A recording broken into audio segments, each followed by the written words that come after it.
साथ में आप सभी का खैर मकदम है। मैं हूं आपका मेज़बान सैयद बाकर। आज के इस प्रोग्राम में हम हफ्ते भर की बड़ी और अहम ख़बरों पर नज़र डालेंगे और उस पर तबसरा करेंगे। आपके कॉल्स भी प्रोग्राम में शामिल किए जाएंगे और आपके सवालात के जवाब भी दिए जाएंगे। आगाज़ हम अफ़गानिस्तान और पाकिस्तान के दरमियान जिस तरह से एक खूनरेज़ झड़प हुई और ये इस झड़प का सिलसिला जारी रहा। बहरहाल अभी फ़िलहाल फौरी तौर पर जंग बंदी से इतफ़ाक़ किया गया है। दोहा में क़तर की सालिसी में अफ़गान और पाकिस्तान दोनों वफूद के दरमियान बातचीत हुई और इस बात से भी इतफ़ाक़ किया गया कि आगे के हवाले से, क्योंकि जो तनाज़ात हैं वो फौरी तौर पर हल होने वाले नहीं हैं। जंग बंदी तो कर ली गई है जो झड़पें हो रही थी, लेकिन आगे के हवाले से जो डिस्प्यूट्स हैं उस पर बातचीत जारी रहेगी। इस पर हम बात करेंगे और मुल्क में बिहार असम्बली इंतखाबात की का जो महाज हम ये कहेंगे कि जिस तरह से सज चुका है, उस हवाले से नज़र डालेंगे, उस पर बात करेंगे। और इसके साथ साथ गाज़ा में जंग बंदी के बाद किस तरह की सूरत हाल बनी हुई है, इस पर भी नज़र होगी। रूस और यूक्रेन जंग में शिद्दत पैदा हो रही है, इसमें कोई यानी ख़त्म होता हुआ मामला कुछ नज़र नहीं आ रहा, इस पर भी नज़र होगी। और तेलंगाना में बीसी तहफ़्फ़ुज़ात को लेकर गुज़िश्ता रोज़ बंद मनाया गया था।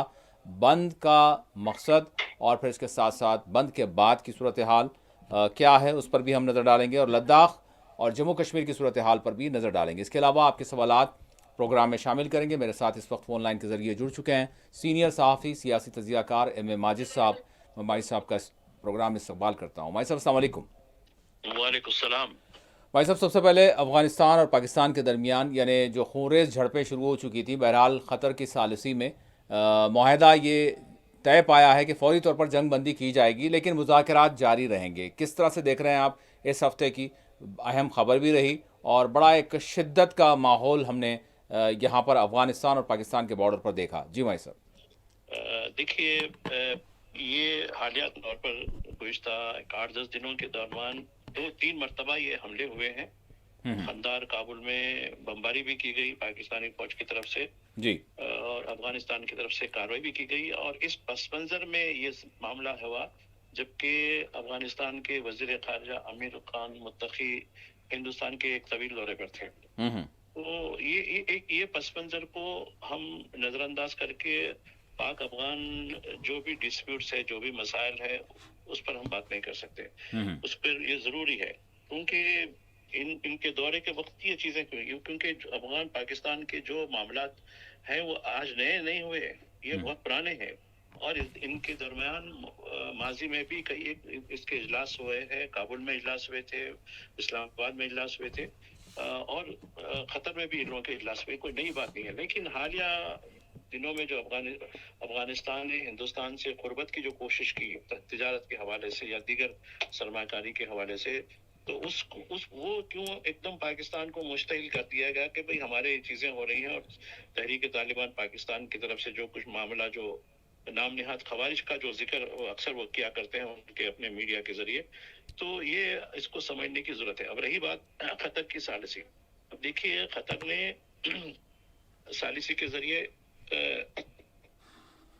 क़तर सालिसी के ज़रिए अमेरिका को आसानी रास्ता बताया, वरना अमेरिका फंस चुका था और इज्जत के साथ निकलना चाह रहा था। तो अब देखिए क़तर जो खुद एक महफूज मुल्क नहीं रहा। देखिए जिस तरीके से जो कुछ आप देखें कुछ अर्सा पहले जिस तरीके से दोहा में मुज़ाकरात हो रहे थे और एक मुल्क ने उस पर हमला कर दिया, जो कुछ मामला हुआ, तो ये कहीं ना कहीं इसमें बैनुल अक़वामी मामला जो है इसके पसे पर्दा है। इससे भी हम आंखें जो है मूंद नहीं सकते। तो ये भी चीज़ें हैं। खैर हम तो ये उम्मीद करते हैं कि हिंदुस्तान के अड़ोस पड़ोस में जो भी हो वो मतलब खुश रहें, अमन से रहें, आपस में झगड़े ना हो, इसलिए कि ये तीनों बड़े सगीर के ये तीनों मुल्क तो एक अरसे में पहले एक ही मुल्क हुआ, अखंड भारत, जैसा आप अक्सर कहा करते हैं अखंड भारत अखंड भारत। तो ये अखंड भारत हो सकता है सियासी तौर पर तो नहीं, लेकिन माशी तौर पर, समाजी तौर पर, सिफारती तौर पर ये हो सकता है। लेकिन इन तीनों मुल्कों के जो हुक्मरान सियासतदान हैं वो उनमें दानिशमंदी, फिरासत, तदब्बुर, इत्तेदाल पैदा हो। चलिए, एक कॉलर हमारे साथ जुड़ चुके हैं। अस्सलाम वालेकुम जी। आपकी आवाज़ थोड़ी सी स्लो आ रही है, मैं चाहूँगा कि थोड़ी सी वॉल्यूम बढ़ाई जाए। जी, कौन कहाँ से? मैं बोल रहा हूँ, नाबीना बोल रहा हूँ, बाकर भाई, गाजी सलाउद्दीन, जी जी फतेपुर नगर सलाउद्दीन से। साहब जी, सवाल। जी। मेरे दो सवाल है मजिद बाकर भाई और मजिद भाई से। सबसे पहला ये सवाल है, ये अपने नवीन रेड्डी थोड़ा साहब सा जो वादे वॉल्यूम किए अगर ना। बढ़ाया जाए अगर हो सकता है तो, क्योंकि बिल्कुल आवाज़ आ, स्लो आ रही है। आ रही आवाज बाकर भाई? जी धीमी आ रही है बहुत, जी जी। अरे आवाज वहां से कर ले भाई, तो जोर से बोल रहा हूँ बाकर भाई, आपकी अच्छी आ रही है आवाज। जी आपको जी। मेरी अच्छी आ रही है आवाज, सुनिए। हाँ जी बिल्कुल, ठीक अब है। बताइए आप जी, आ रही है जी, सवाल कीजिए। मेरे मेरे मेरे मेरे दो सवाल है बाकर भाई। सबसे पहले ये रवि रेड्डी साहब जो वादा करे बोल रही, पूरे वादे करिए बोल रहे, कहाँ वादे करे बोले बाकर भाई आप? माजिद भाई जी बोले तो मेहरबानी जी। वादे करे बोल रहे 6,000 रुपये हम लोग करते बोले वजीफा, औरतों को 4,000 रुपये, दूसरे औरतों को 2,500 रुपये बोले। और वादे पे वादे, वादे पे वादे, पीसीआर के बाप बन गए ना भी वादा करने में। जी इतने वादे करें कुछ दिन। और दूसरा सवाल मेरा ये है, यूपी में जो हुकूमत जो कर रहे हैं योगी साहब, योगी नहीं है ना ढोंगी है, मैं तो बोल रहा हूँ। और शैतानों के बाप है लोग, क्यों बोलेंगे अपने अपने फिल्में ईश्वरी रूप से उनके सामने की दीदी पड़ती। क्योंकि अपने परसों दलित को मारे तो अपने राहुल गांधी गए तो वीडियोग्राफी करे, करके बोले नहीं हमारे को नौकरी मिल गई, वो करे करे, आने की जरूरत ही नहीं है बोले, फिर भी गए। उन्हें जाने के बाद में भी ऐसा ऐसा चाला कर रही है। पहले ही बोला मैं शुरू में स्टार्टिंग है, जब से मोदी आएंगे गुजरात को जो तबाह कर देना, हिंदुस्तान को तबाह कर देते हैं पूरी। और एक बात ये अपने ट्रम्प साहब पेट्रोल में खरीदना पड़े, उन्हें कहीं फोन बोले बोलने वाला, और इन्हों कहीं तो सुन रहे, इन्हों समझ में नहीं आ रहा, इसमें बोले तो मेहरबानी करा, फोन पे बोलो तो मेहरबानी आप बाकर फ़ोन भाई। कट कर दीजिए, क्योंकि फिर मसला ये तकनीकी हो रहा है हमारे पास, फिर दूसरा कॉल नहीं मिल पाता, इस वजह अच्छा से कट कर दो, कट कर दो, डिस्कनेक्ट फिर अगर हाँ, आप ही कट कर दें तो मुनासिब रहेगा। कट भाई कर दो, साहब, कट कर दो। सलाउद्दीन साहब के सवालात हैं, 3 सवालात उन्होंने तेलंगाना हुकूमत की कारकर्दगी और जो वादे किए गए थे उस हवाले से सवाल किया। बहुत सारे लोग उन वादों की तकमील के इंतज़ार में हैं। दूसरी बात यह है कि यूपी हुकूमत और बिलखुसूस यूपी के वज़ीर आला योगी आदित्यनाथ के दौरे इक़्तिदार में जो कुछ यूपी में चल रहा है, उस हवाले से उनके बयानात भी बिलखुसूस अगर हम देखें तो जिस तरह के आए हैं बिहार के हवाले से भी हालिया दिनों, और ट्रम्प की जानिब से भारत को और बिलखुसूस मोदी के हवाले से, यानी एक दूसरा मुल्क भारत के फैसले सुना रहा है बाहर से बैठकर। तो 3 सवालात उन्होंने किए हैं सलाउद्दीन साहब। देखिए, बात तो ये है, जहां तक तेलंगाना की जहां तक बात है, अब देखिए इख्तियार के लिए कोई भी कुछ भी वादे कर देता है, जी। आपको हथेली में जन्नत दिखा देता है। तो पहले अब खुद राय दहिंदों को अब ये शऊर में आने की जरूरत है कि ये जो वादे किए जाते हैं वो किस हद तक अमली तौर पर मुमकिन है, प्रैक्टिकल है। हम्म। तो ये समझने की जरूरत है। अब वादों की बुनियाद पर तो देखिए, अब ये कहा जा रहा है कि हम वादे तो 5 साल के लिए दिए, अब 5 साल हमको पूरे करने दीजिए, बाद में देखेंगे। हम्म। तो ये भी एक आर्गुमेंट, भाई आप 5 साल के लिए करें, 5 साल में करेंगे। तो यार जहां तक है, देखिए कई एक वादे उनके जो 6 गारंटी है, 6 गारंटी में से कुछ चीजों में तो हुआ है, लेकिन अभी भी खासकर एजुकेशन का जो मामला है, हेल्थ का मामला है और वेलफेयर का जो मामला है, वो अभी भी पूरी तरीके से नहीं हो पाया। लेकिन अभी देखिए हुकूमत को वक्त दीजिए, कितना वक्त लेती है हुकूमत इस काम को करने के लिए। लेकिन अभी भी कई जगह नाराजगियां हैं कि हुकूमत ने ये वादे किए थे। अब आप देखिए खासकर लोग शादी ब्याह के लिए जो है 1 तोला सोना की बात कर रहे थे, वो किधर क्या पता नहीं। अब सोना 59,010 ग्राम था, 22 कैरेट का, जब इन्होंने वादा किया, दिसंबर 2023 की बात कह रहा हूँ।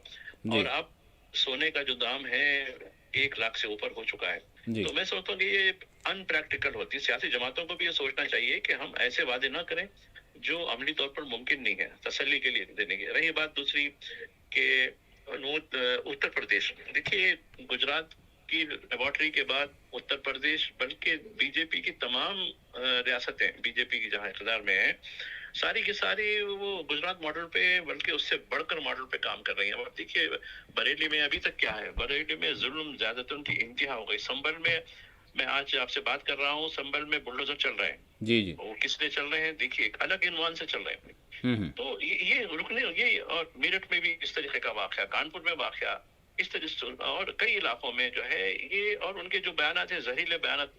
तो अब ये सवाल पैदा हो गया, क्या मुल्क में इस वक्त दस्तूर की हुकूमत चल रही है, नहीं चल रही है। अब रही बात ट्रम्प की, अब देखिए ट्रम्प से शायद हम इतने खाइफ हो चुके हैं। अभी कल ही अभी अफगानिस्तान का आपने जिक्र किया, अफगानिस्तान के इशू के बारे में भी मैं आज अखबार में देख रहा था जी कि कोई मसला नहीं है मेरे लिए, कोई मसला नहीं है मेरे लिए, मैं बुला के कर दूंगा बर्खास्त। अब मेरे को नोबेल की भी खैर वो नहीं है, बगैर नोबेल के भी कर दूंगा, नोबेल प्राइज के भी। और फिर हमारा नाम जिक्र, अरे क्यों इतना ऑब्सेशन क्यों हो गया? हुकूमत हिंद को इसका सख्त जवाब देने की, सख्त डिप्लोमेटिक आंसर देने की जरूरत है। जी ये हम आपसे कोई मतलब नहीं है, आप अपनी जगह रहिए, हम अपनी जगह हैं, ठीक है। आपके साथ जो मामला, आप तेल बंद कर देंगे, आप कौन है हमारे को रूस के साथ तेल बंद करने के लिए? ये एक इसके बारे में हम खुल के बात करने की जरूरत है। इतना नहीं हमारा सिलसिला जारी है, फला है, वो भी देखिए हमारा जो है ये डोनाल्ड ट्रंप जब ये बोल रहा है तो उसी लेवल का आदमी बात करना चाहिए ना, जी हुकूमत का सरबराह की हैसियत से। हम एक जो है वजारत खारजा के तर्जमान को लगा देते हैं, तुम बोल दो भाई जरा बोल के। तो जी ये हुकूमत हिंद की खारिजा पॉलिसियों की नाकामी की अलामत है। जी। एक और कॉलर जुड़ चुके हैं। अस्सलाम वालेकुम। अस्सलाम वालेकुम। वालेकुम सलाम। जी जनाब, कौन कहाँ से? आपके साथ मैं शिरकत के लिए कॉल किया। जी जी, अस्सलाम वालेकुम। आवाज़ आपकी आ रही है स्टूडियो में। अब्दुल हमीद नलगुंडा। जी अब्दुल हमीद साहब। जो मेरे दो सवाल है बिहार के ताल्लुक से। जी बिहार में जो बिहार की हुकूमत वो औरतों के लिए 10,000 रुपये रिश्वत की शक्ल में दी और 1,25,00,000 लोगों को पहुंचा दिए और 2-3 मरहले इलेक्शन के दौरान कैसा दे सकते? इलेक्शन का निफाज अमल है तो इलेक्शन कोड बीजेपी को नहीं है क्या? एक सवाल। जी और एक सवाल ये है कि नीतीश कुमार को एक नाथ संडे समझ रही बीजेपी। नीतीश कुमार एक नाथ संडे नहीं होते, जबकि बीजेपी को एक नाथ संडे बना देती, नीतीश कुमार बना देता। जी नीतीश कुमार की सियासत को समझने के लिए बीजेपी कभी भी करवट ले सकता, आरजेडी के साथ सपोर्ट करके गवर्नमेंट बनाया था, हालात ऐसे आए तो। जी जी ये है। ठीक, बहुत शुक्रिया अब्दुल हमीद साहब नलगुंडे से आपने सवाल किया। मैं साहब आपने सवाल सुना? सवाल समझ गया मैं, दोनों सवाल इनके। जी देखिए जहाँ तक बिहार की जो सिचुएशन है, अभी बिहार में महाज जंग चल रहा है। अभी हम ये नहीं कह सकते कि पल्ला किसका तरफ है, चूंकि अब जहाँ तक आप हमारे मीडिया की बात करेंगे तो मीडिया का जो बोलना कुछ और है, जी जमीनी सूरत हाल कुछ और है। और आप देखिए आज की जो हमारे मीडिया की बड़ी खबरें ये है कि महागठबंधन में फूट, फला जमात निकल गई, और जो झारखंड मुक्ति मोर्चा ने ऐलान कर दिया कि झारखंड में भी निकाल देंगे, तो उसको इतना खुद गोदी मीडिया इतना ग्लोरीफाई करके पेश कर रहा, बल्कि उनका सोशल मीडिया है ना। तो इस तरीके से एक इमेज बनाने की कोशिश की जा रही है। दूसरी जो बात आपने कही कि खवातीन को सरकारी खजाने से 10,000 रुपए का जो मामला मिला है, वो 1 करोड़ से ज्यादा खवातीन को जो है मिला है, तो क्या इलेक्शन कमीशन इस पे कुछ भी नहीं कर सकता? क्योंकि इलेक्शन कमीशन है, नोटिफिकेशन के बाद मेरा कोड ऑफ कंडक्ट लगता है, उससे पहले आप कुछ भी कर लीजिए। अरे भाई एक ऐसा कानून बनाया कि भाई नोटिफिकेशन से पहले भी अगर इस तरीके की, जब क्योंकि अब देखिए पंजाब डूब गया सैलाब से, उत्तराखंड में तबाही हुई, हिमाचल पूरा तकरीबन तबाह हो चुका, और आसाम में ये सूरत हाल हुई, राजस्थान में हुई, वहां और से मुतासिर है, वहां एक 5-5 हजार रुपये किसी गरीब खानदान को नहीं दिए गए, जबकि वो रीजन है दे सकते थे। यहाँ कौन सा आया?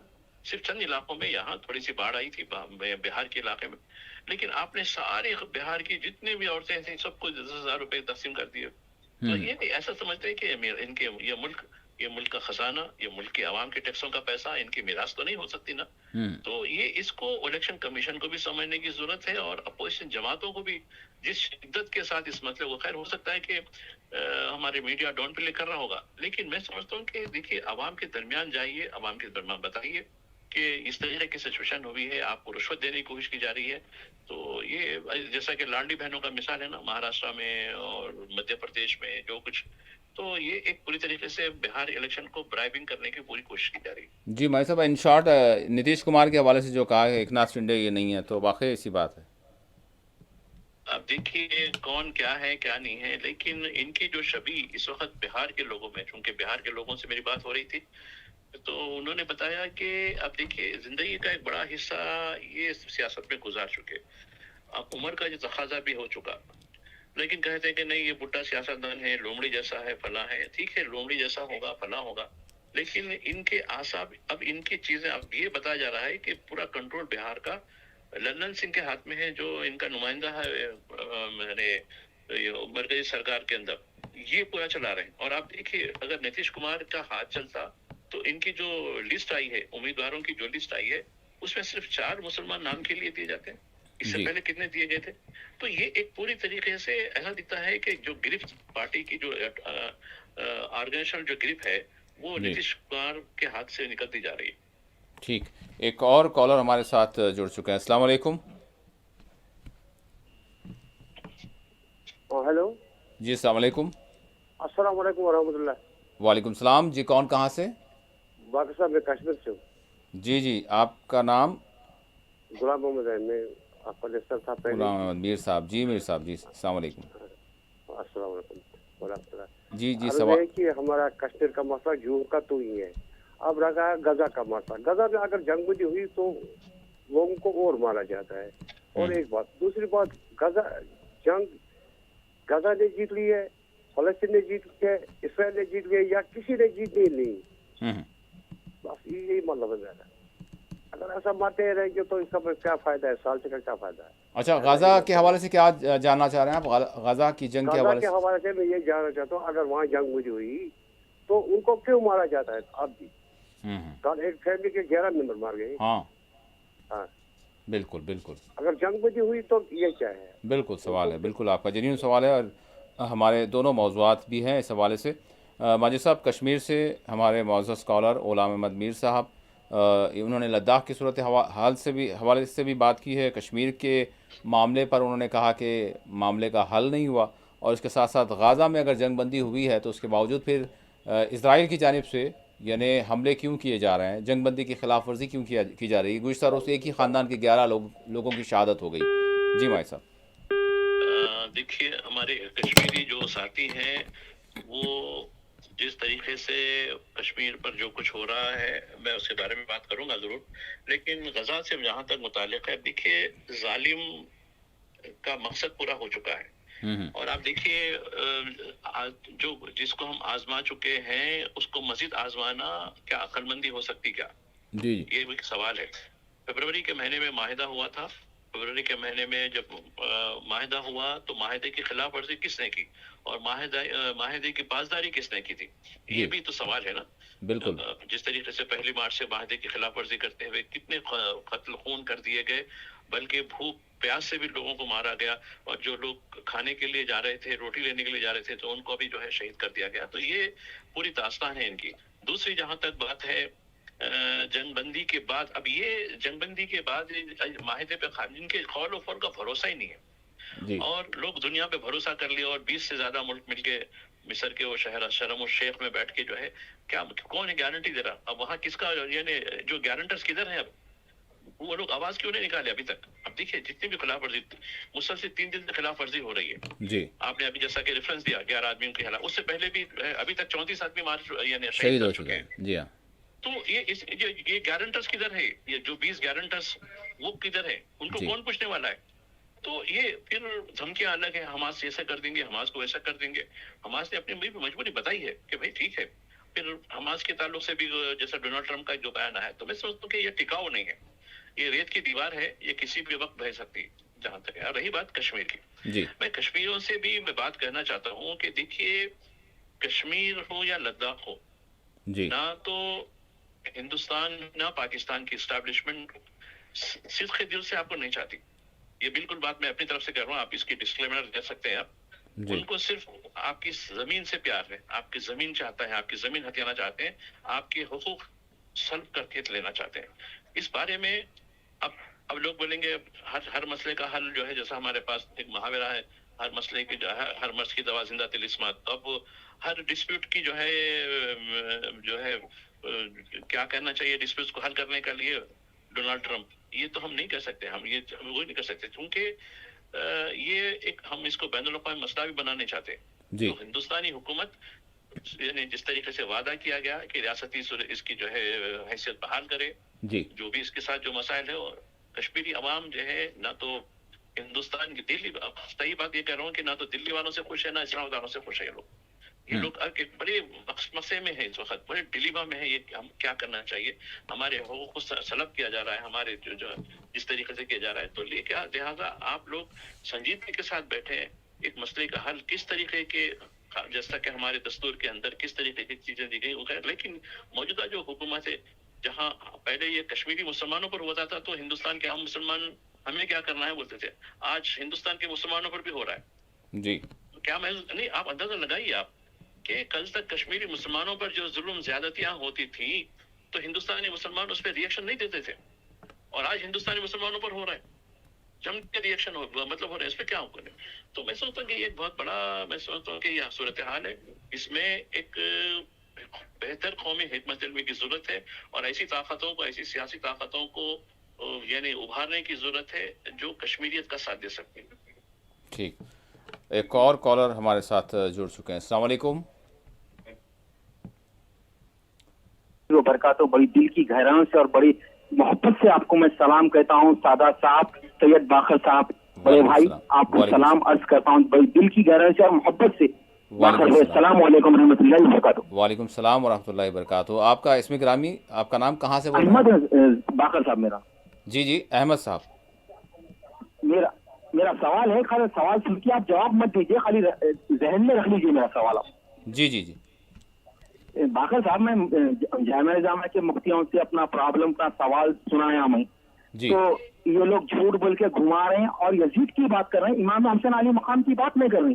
आप इमाम हुसैन अलैहिस्सलाम के हैं, हम इमाम हुसैन के चाहने वाले हैं। आपको और मेरे को इमाम हुसैन की मोहब्बत में ईमान की दौलत से मालामाल करे, और ये लोग मुफ्ती अकराम को मैं अपना सवाल रखा तो बहस करके घुमा रहे हैं, यजीद की बात कर रहे हैं, हुसैन अलैहिस्सलाम की बात नहीं कर रहे। खैर, आपने कुछ जवाब नहीं दिए तो नहीं दिए, पर मेरे को दुआओं में याद रखिए, और मेरे लिए उम्रा करना है, उम्रे के भी लिए दुआ में याद रखिए। आपको सेहत सलामत रखे और आपको भी ईमान की दौलत से माला माल करे। इमाम हुसैन अलैहिस्सलाम के खदमों की धूल के सदक़े में मेरे लिए दुआओं में याद रखिए आप। आमीन, जज़ाकल्लाह खैर।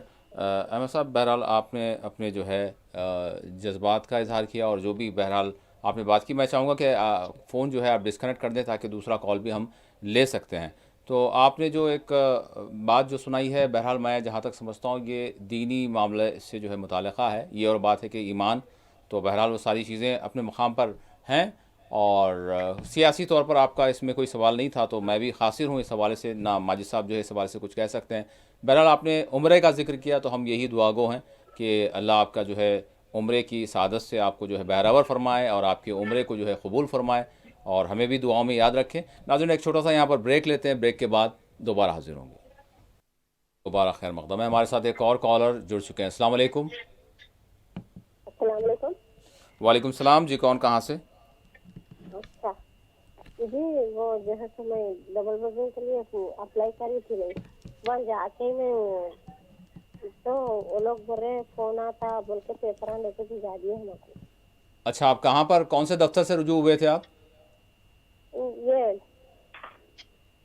क्या बोलते जी, लकड़ी का पुल। लकड़ी का पुल गए थे आप? अच्छा, डबल लकड़ी बेडरूम का के हवाले से। पुल। अच्छा, इंक्वायरी हो गई थी आपकी? हाँ हाँ, ठीक है, क्या बताया उन्होंने? कुछ भी नहीं, हम लोग पेपर लेके रख लिए। अच्छा, फोन आए वक्त पे फोन आता आप लोगों को, जब गवर्नमेंट फोन करती जब आता फोन बोलते हैं। ठीक है, और कोई सवाल आपका? जी, ज़्यादा तो यही सवाल है, घर की बहुत ज़रूरत है। ठीक है जी। अच्छा, माजिद साहब इस हवाले से ज़रूर आपको बताएंगे कि जो है अब क्या करना चाहिए। हमारे साहब, डबल बेडरूम के हवाले से आप अक्सर और बेशतर कॉल हमें जो है मौजूद कॉलर जो है वो करती हैं, तो आपने बताया था दफ्तर के हवाले से लकड़ी का पुल जाने के लिए, तो वो वहाँ पर गए, लेकिन वहाँ पर जो दरख्वास्त वगैरह जो डॉक्यूमेंट्स थे वो रख लिए और उसके बाद भेज दिया गया, लेकिन अब इसमें मज़ीद क्या उम्मीद की जा सकती है माजिद साहब? देखिए, आप फ़ोन को कट कर दें प्लीज़। जी माजिद। जिनकी इंक्वायरी हो चुकी है उनको देने की बात की जा रही है जी। अभी इंदिरम्मा इंद्रू के हवाले से जो कुछ स्कीम शुरू हुई थी वो एक अलग नौयत की है, लेकिन जो डबल बेडरूम के जो मकानात खाली हैं अभी जिसको अलॉट नहीं किए गए तो वो उनको अलॉट किए जाएंगे बल्कि ये बताया जा रहा है। तो आप देखिए, एक 8-10 दिन इंतजार देखिए, नहीं है तो अगर ये नहीं हो पा रहा है तो बेगमपेट में इनका जो पर्जा पालना का जो मेन दफ्तर है वहाँ जाके बेगमपेट में जाकर दीजिए देखिए कि भाई अभी तक ये रेफरेंस नंबर है, अभी तक इंक्वायरी हुई है, इसके बारे में दरख्वास्त लिख कर जाइए साथ में, और उसके साथ जो भी आपके डॉक्यूमेंट ज़ेरॉक्स की कॉपियाँ उसके साथ लगाइए। जी ठीक, एक और कॉलर जुड़ चुके हैं। अस्सलाम वालेकुम।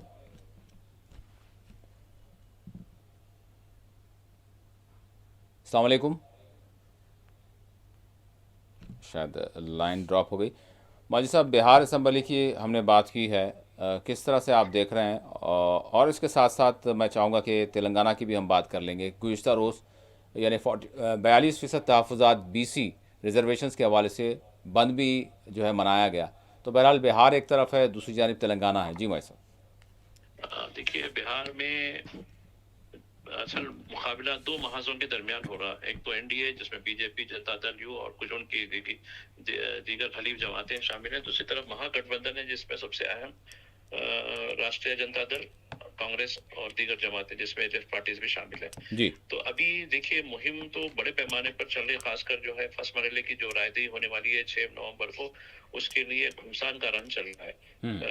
रैलियां चल रही हैं, और जहां तक इश्यूज का सवाल है, इश्यूज तो लोग भूल गए। कोई जमात शायद उतना हद तक इश्यूज की बात नहीं कर रही है। मैं देख रहा हूँ NDA के जो जलसे हैं उसमें तो बस कुछ और ही बात है। अभी जिक्र कर रहे थे योगी आदित्यनाथ का, बुरखे के ऊपर इशू, उसके ऊपर इशू, अज़ां के ऊपर इशू। ये नहीं, इस तरीके से बिहार के अवाम के लिए जो मामला है वो है। अब तेजस्वी यादव का मैं रैली देख रहा था, मैं उसमें उन्होंने बताया कि मैं हर खानदान को एक मुलाजिमत सरकारी, वो भी जी हाँ, हर घर गारंटी दे रहा हूँ। जी। नहीं देखिए, खैर कितना हो सकता है कि हर खानदान को एक मुलाजिमत देना, खैर देखो, मतलब मुझे भी जिस तरीके से अभी तेलंगाना के बारे में लोग कह रहे थे कि 6 गारंटियां तो दी गई लेकिन अभी भी पूरे नहीं हुए, तो ये हमको सोच समझकर बात करने की जरूरत है कि हर एक खानदान को एक सरकारी मुलाजिमत, उसके लिए क्या करना चाहिए, क्या करेंगे। तो ये कहीं ना कहीं इसके लिए एक मनसूबा तो होने की जरूरत है। तो ये इनकी रैली में तो ये देखा मैं, तो अभी तो कह नहीं सकते। अभी ये बताया जा रहा है, जो अभी जो प्रोपगंडा चल रहा है कि महागठबंधन में सब कुछ ठीक नहीं, बल्कि वो प्रोपगंडा चला रहे हैं। तो देखिए बिहार में अभी फिलवक्त में कुछ कहने, सिर्फ रायदही से 3 दिन पहले तक हम ये बता सकते हैं कि क्या कुछ हो सकता है, जो हमारे अपने ऑब्जर्वेशन के लिहाज से। ये कोई हम ज्योतिषी नहीं है, ना कोई हम जो है इस तरीके का कोई करते हैं, लेकिन एक अंदाजा लगा लेते हैं। और रही बात तेलंगाना की, अब देखिए तेलंगाना में तमाम जो सियासी अहम जमातें हैं वो तमाम की तमाम पसमानदा तबका यानी BC को 42% रिजर्वेशन देने की हामी है। इसके लिए असेंबली में करारदाद हुई, करारदाद मंजूर की गई, पार्लियामेंट को भेजा गया, मरकजी सरकार को भेजा गया, नहीं होने की सूरत में ऑर्डिनेंस जारी किया गया, सब कुछ किया गया, फिर GO जारी किया गया। लेकिन उसके बावजूद भी इनको भी मालूम है, इन तमाम जमातों को, ये होने वाला नहीं है। सारी जमातें ने अवाम की नजरों में धूल झोंकने के लिए ये पूरा बंद मनाया, और बंद में सबने साथ दिया। फिर उसी बंद के दौरान हर सियासी जमात एक दूसरे में तनकीद भी कर रही कि इसकी वजह से नहीं हो रहा, उसकी वजह से नहीं हो रहा, मैं मुखलिस हूँ। तो ये पूरी तरीके से आवाम के सामने किया गया एक ड्रामा है, जिसका जो है कल काफी बड़ा नुकसान हुआ लोगों के लिए। ऐसे वक्त जबकि त्योहार चल रहे थे, उसमें जो है लोगों की सहूलतें नहीं, बसेस बंद, बाजार बंद, और इससे जो है काफी एक मसाइल पैदा हुए। जी, एक और कॉलर हमारे साथ जुड़ चुके हैं। अस्सलाम वालेकुम। छावनी नादली बेग से बोल रहा हूँ। जी, छावनी नादली बेग से। जी, आपका नाम? जी, मोहम्मद मोइनुद्दीन। जी, मोइनुद्दीन साहब, सवाल? बाकर साहब और माजी साहब की खिदमत में सलाम वालेकुम। वालेकुम सलाम रहमतुल्लाहि व बरकातहू। माजी साहब, दूर रह के भी आपके साथ में हमारे साथ है, बहुत बहुत शुक्रिया। जी बिल्कुल बिल्कुल। यूपी में कितने अक्सरियती फिरके के घरों में बुलडोजर चला है बनिस्बत अकलियती फिरके के।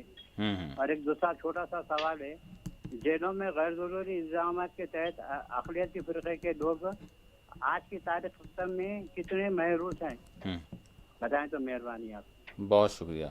जी भाई साहब, सवाल आपने सुने। 2 सवालात हैं। एक, बिल्डोज़र की जो कार्रवाइयाँ यूपी में हुई हैं, अगर परसेंटेज अगर हम लगाएं तो कितने परसेंट जो है अक़लियती तबके से ताल्लुक़ रखने वाले हैं वो मुतासिर हुए हैं, और कितने परसेंट जो है अक्सरियती तबके या फिर दीगर तबक़ात के ख़िलाफ़ जो है ये कार्रवाइयाँ हुई हैं। और फिर जेलों का भी अगर तनासुब देखें तो कितने परसेंट क्या तनासुब होगा? जी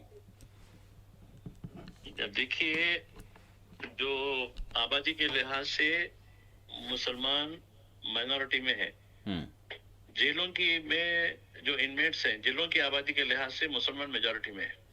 इस तरह से तनासुब कर है। सकते हैं आप, मुसलमान मेजॉरिटी में है। जी जी।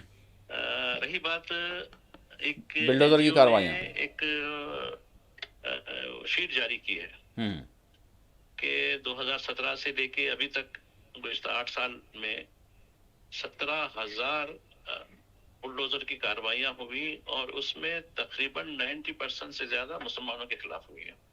और कुछ ऐसे लोग हैं जो यादव तबके के हैं, ओबीसी है, और एक दो तबके हैं जो काफी माफिया जिसका हुआ था, जो इनकाउंटर हुआ था, उसका नाम भूल रहा हूं मैं, कानपुर का ही है वो भी जी। तो वो उसका एक वाकया, वो 3-4 लोग हैं जो अपर कास्ट के लोग हैं।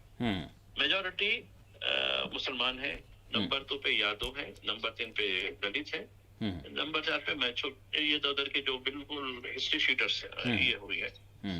तो आप अंदाजा लगे, ये तो रजिस्टर्ड है 17 जो उन्होंने डॉक्यूमेंटेशन किया है इसका, 17,100 ने 17,000 अंदाजा लगाइए। हाँ, 17,000 डॉक्यूमेंटेड, अभी बढ़ के हो सकते बता रहे थे उसमें बता दिया कि भाई ऐसे हम जो रिकॉर्ड किए हैं, तो अभी हर गांव, हर जिला, हर मुकाम। और आप एक चीज निशानदेही की गई इस डॉक्यूमेंट में जी, अगर कोई बीजेपी या आरएसएस का आदमी एडमिनिस्ट्रेशन में जिसका कोई रोल नहीं है कानूनी तौर पर, लेकिन वो किसी मुसलमान के बारे में या यादव तबका या ओबीसी के बारे में शिकायत कर दे, उस पर ना से एफआईआर छोड़िए, उस पर पूरी कार्रवाई भी हो जाती पूरी। तो ये सिचुएशन है। बिल्कुल। एक और कॉलर जुड़ चुके हैं। अस्सलाम वालेकुम। अस्सलाम वालेकुम। वालेकुम सलाम। मैं शाकिर मशराबाद से बात कर रहा हूँ जनाब। जी शाकिर साहब, अस्सलाम वालेकुम। जी ये कि 42% सवाल कर सकता हूँ? जी बिल्कुल बिल्कुल। 42% रिजर्वेशन में मुसलमानों का उसमें कितना परसेंटेज रहेगा, उसमें क्या फायदा होगा? ठीक है। और कल के यानी सडे के बंद में हुकूमत का पार्टिसिपेट करना, सारे पब्लिक ट्रांसपोर्ट को दरहम बरहम करना, ये अखलाकी और कानूनी तौर से कहाँ तक जायज है? ठीक है। और तीसरा ये कि हमारी होम में अक्सर इतना अखबार पढ़ते ना, न्यूज देखते, इनमें अवेयरनेस कैसा आएगा, उसके लिए क्या चाहिए?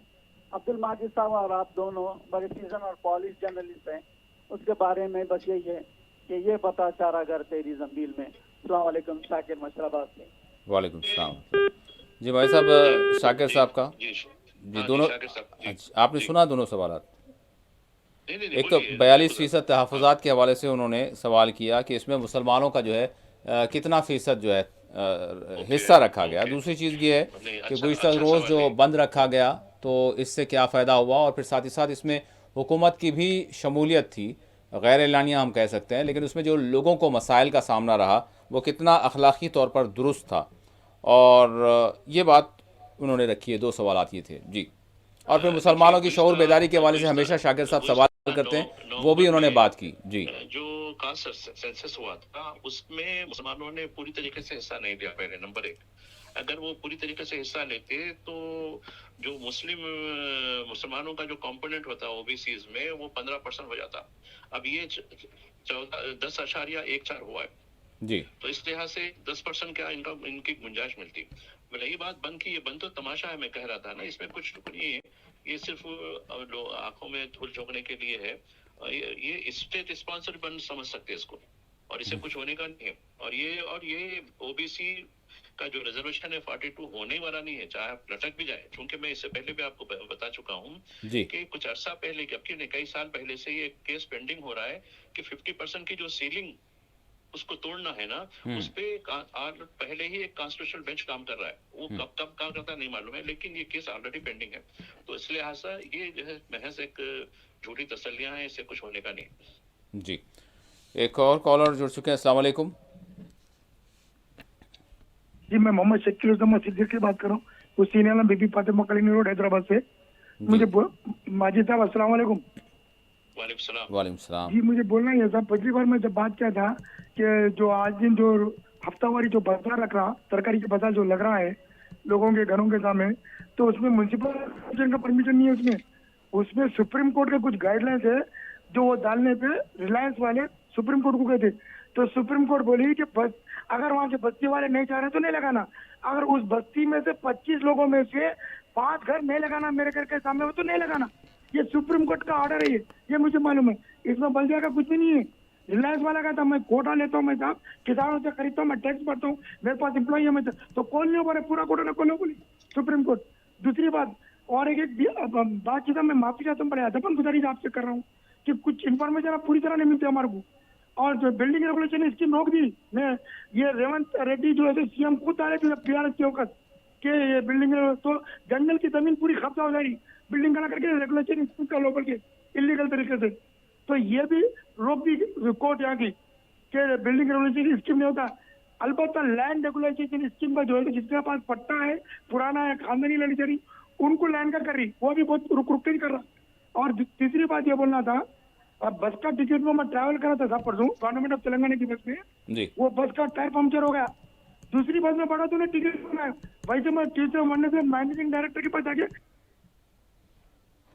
ठीक है सिद्दीकी साहब, क्योंकि वक्त बहुत कम है, 2 सवाल आपने कर लिए माजरत के साथ, क्योंकि दूसरे कॉलर्स को भी जो है मौका देना होता है। भाई साहब आपने गालिबन सुना होगा जो सिद्दीकी साहब ने जो हमेशा सवाल उठाते हैं। बहरहाल हफ्तावार जो बाज़ार हमारे शहर में और दीगर मकामात पर भी हम देखते हैं एक रिवायत बना हुआ है, तो इस हवाले से वो अक्सर एतराज़ करते हैं, और उन्होंने जो है क़ानूनी हवाला भी दिया सुप्रीम कोर्ट की जो गाइडलाइन है उस हवाले के तहत, और इमारतों का जो तामीर करना है उस हवाले से भी हमेशा वो सवाल खड़ा करते हैं। जी भाई साहब। देखिए, इसके लिए एक मुनज़्ज़म पॉलिसी की ज़रूरत होती है। आप सुप्रीम कोर्ट का हवाला दिए, सुप्रीम कोर्ट के हवाले के बावजूद उत्तर प्रदेश, आसाम, उत्तराखंड, गुजरात, मध्य प्रदेश में बुलडोजर की कार्रवाई चल रही है। आप सुप्रीम कोर्ट कहाँ है? ये कोर्ट का जो है इजी ले रहे हैं, हत्ता कि ये यानी जो इलीगल कंस्ट्रक्शन के ऊपर हाई कोर्ट 3 बार जो है बल्दिया के कमिश्नर को तलब कर चुका है हाई कोर्ट में। हमारे क्या हो रहा है? कुछ हो रहा है इसका?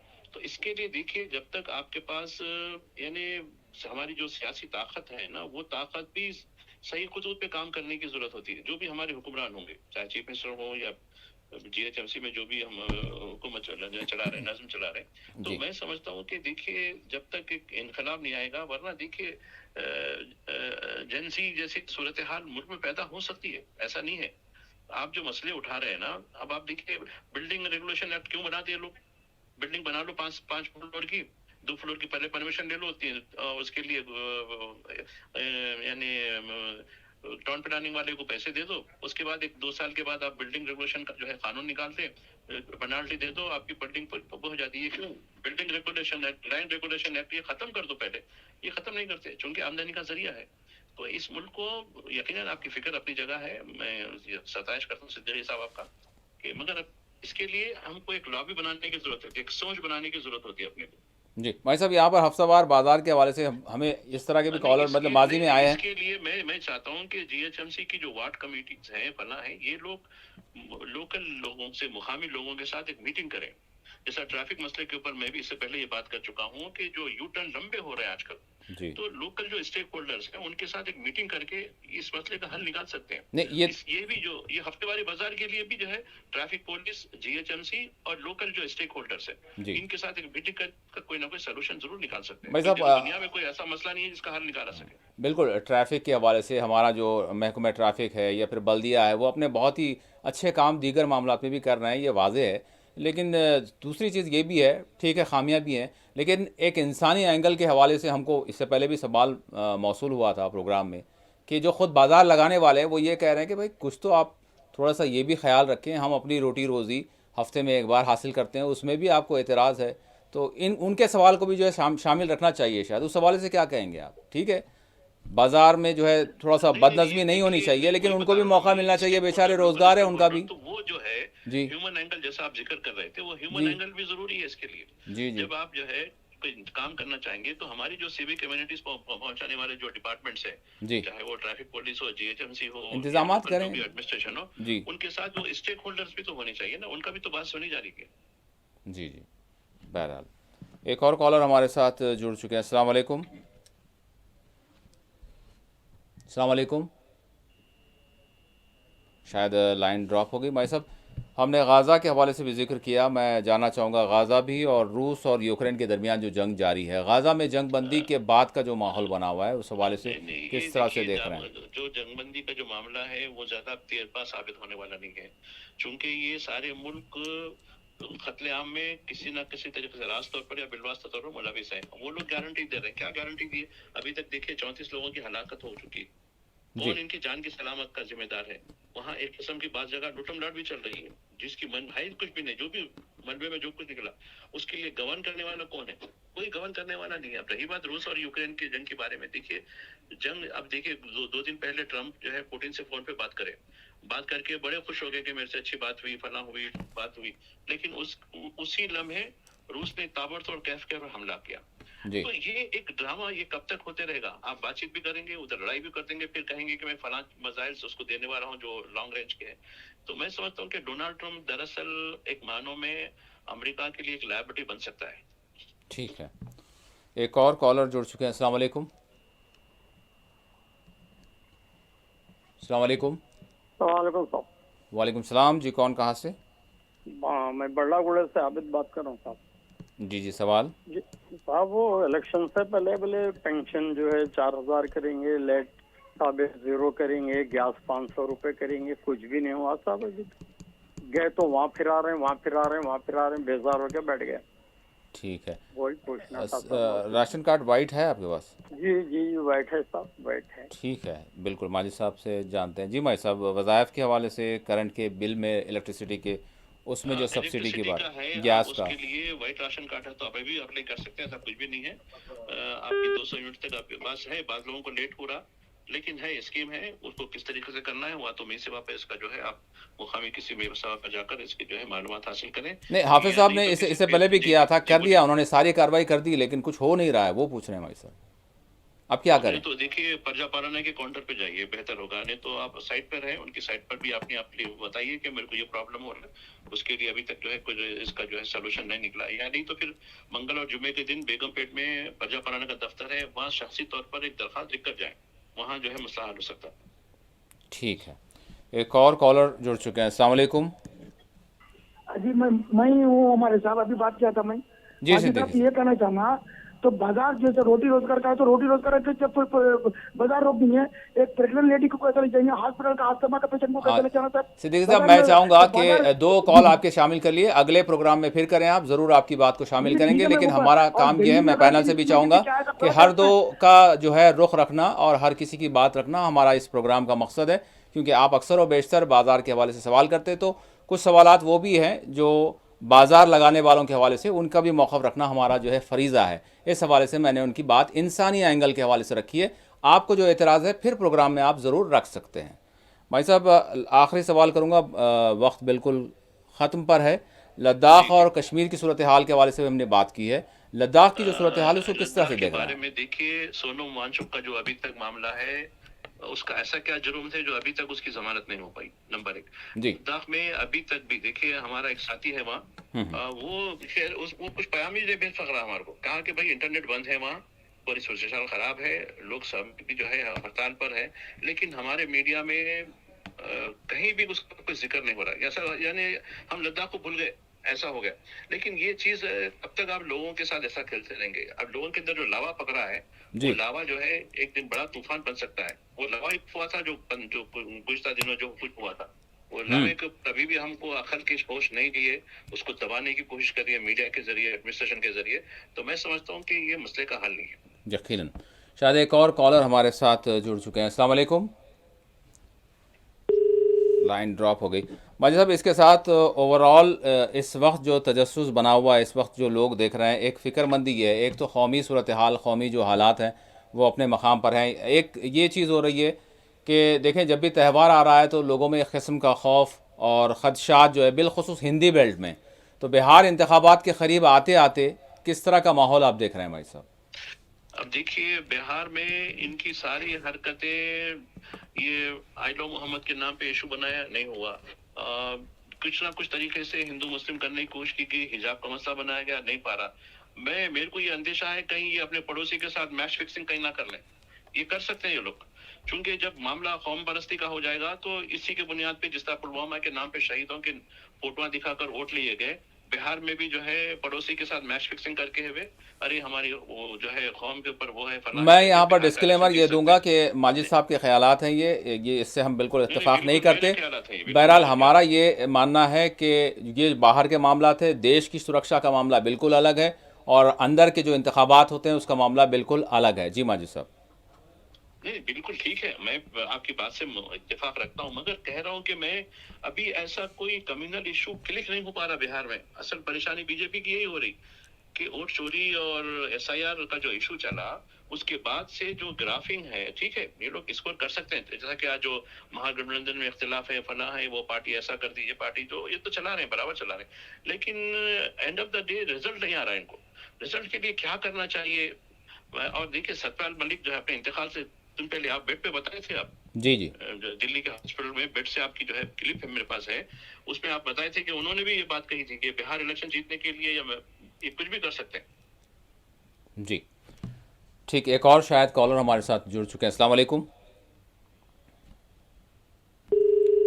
लाइन ड्रॉप हो गई। मजी साहब बिल्कुल आखिरी सवाल वो यही है कि लोग जिस तरह से तेलंगाना से सवालात ये हुए कि वादों की तकमील कब होगी, और कौमी सतह पर भी अगर हम देखें तो सवाल यही है कि जो महंगाई का मामला आगे बढ़ता जा रहा है और इंतखाबात आने के मौके पर वक्त पर जो है कुछ लोगों को जो है कुछ दे दिया जाता है, जिस तरह से बिहार में ख़वातीन को 10,000 रुपये दिए गए। लेकिन ओवरऑल अगर हम सिचुएशन को देखें तो कौमी सतह पर जो हमारे मुद्दे होने चाहिए वो क्या हैं, और फिर अगर किसी एक रियासत में इंतखाबात होते हैं तो सारे मुल्क में जो है उसके असरात होते हैं। जिस तरह से योगी आदित्यनाथ बिहार जाते हैं यूपी से, किस तरह के बयानात वहाँ पर देते हैं कि बुरखा वर्सेस तरक्की। अब देखिए सबसे ज्यादा इस वक्त जो हिंदुस्तान की जो माशी सूरत हाल है, अब आप देखिए सोने का दाम क्या हो गया जी। कोई एक मिडिल क्लास खानदान अपनी बिटिया की शादी के लिए 1 तोला सोना देने का अहल है जी। क्यों वजह से सोना आज वजह हुआ? हमारी मंदिरों में कितने टन सोना, 18,000 टन, कितना आप अंदाजा लगाइए कितना होता है सोना, उसकी वैल्यू कितनी होती है जी।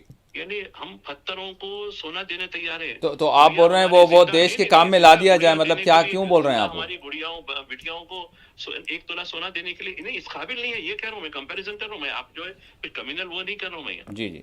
ये नहीं बताने का मेरा मकसद ये है।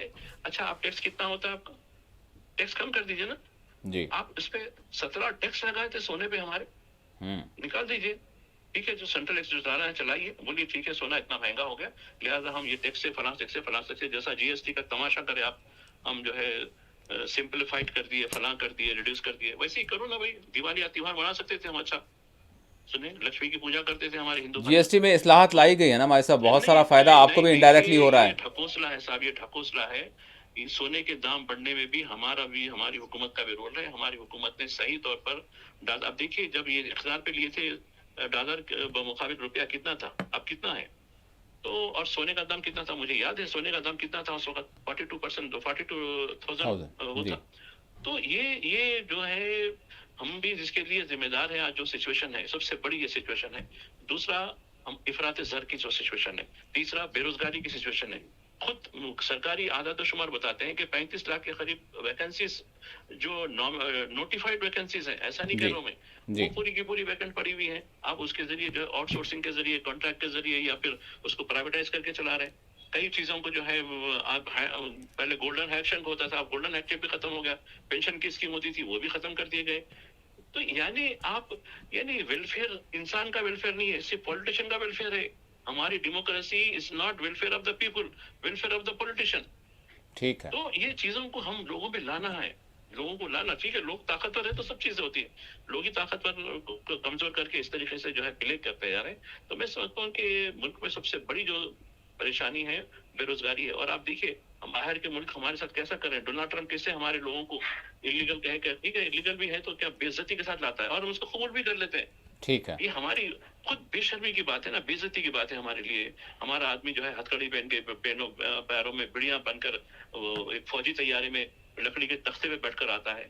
लकड़ी के तख्ते पे 18 घंटे बिना किसी वक्फे के आना कितनी बड़ी बात होती है। लेकिन हम कबूल कर लिए, चलता हमारे पास, क्योंकि हमारी सरकार कैसी विश्व गुरु है, हम कुछ भी नहीं बोल सकते उनको। ठीक है, बहुत बहुत शुक्रिया माई साहब, आपने वक्त दिया। नाज़रीन, बहरहाल इसी के साथ खुसूसी प्रोग्राम आपके साथ यहीं अख्ताम को पहुँचता है। अल्लाह हाफ़िज़।